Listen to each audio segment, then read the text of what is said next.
All right, so let's have a little chat about stress, shall we? I mean, honestly, it's a word we throw around all the time, but what is it really? And more importantly, what's it doing to us? Like under the surface, physiology and all that. Let's break it down. First off, stress. Well, it's not just feeling a bit frazzled because you've spilled your tea all over your planner. It's actually the body's psychological and physiological reaction to a threat, real or, get this, perceived. Yep, it doesn't even have to be real. Your mind can just decide, oh no, this is a threat, and boom, you're in stress city. Now, here's the thing, perception is everything. Like, let's say someone yells at you. For some people, they're like, "Pfft, whatever, mate." But for others, especially if they've been through something traumatic, it's a big deal. It's stressful. And that's the kicker, isn't it? The same situation can feel completely different depending on who you are, your experiences, and even how much coffee you've had that day. Speaking of which, I might need a top up soon.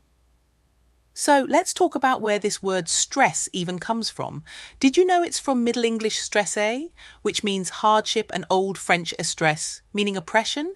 I mean, doesn't that just say it all? And then this Canadian biologist Hans Selye, absolute legend, comes along and gives us the modern understanding of stress. He's like the Beyoncé of stress research. Seriously? Now, here's a stat that'll make you sit up straight. About 75 to 90% of visits to the GP are stress-related.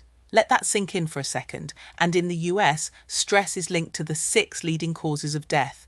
I mean, can you believe that? It's not just about feeling a bit tense, it's literally life or death in some cases. But stress isn't all bad. It's actually a survival mechanism. It's there to keep us alive. Like back in the day, if a lion was chasing you, stress would kick in and get your body ready to run for your life. Or, fight the lion if you fancied your chances. That's where the whole fight or flight thing comes from. Walter Cannon coined that term, by the way, another stress pioneer. But here's the thing.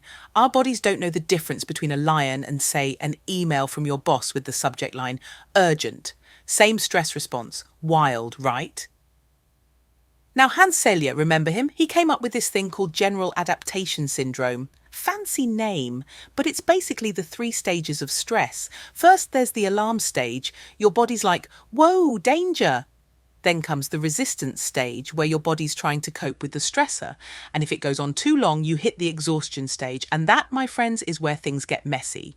Illness, burnout, even worse. It's like running your car on empty. Eventually, something's gonna give. And then there's this idea of allostatic load. Basically, it's when the system that's meant to protect you starts working against you. It's like your body's gone. You know what? I'm out. You're on your own. And that's when stress becomes really dangerous, when it's chronic, when it's just always there.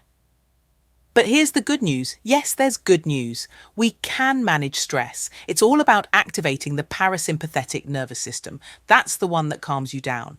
Think deep breathing, mindfulness, maybe even a cheeky cup of tea. You can't be stressed and relaxed at the same time. It's physically impossible.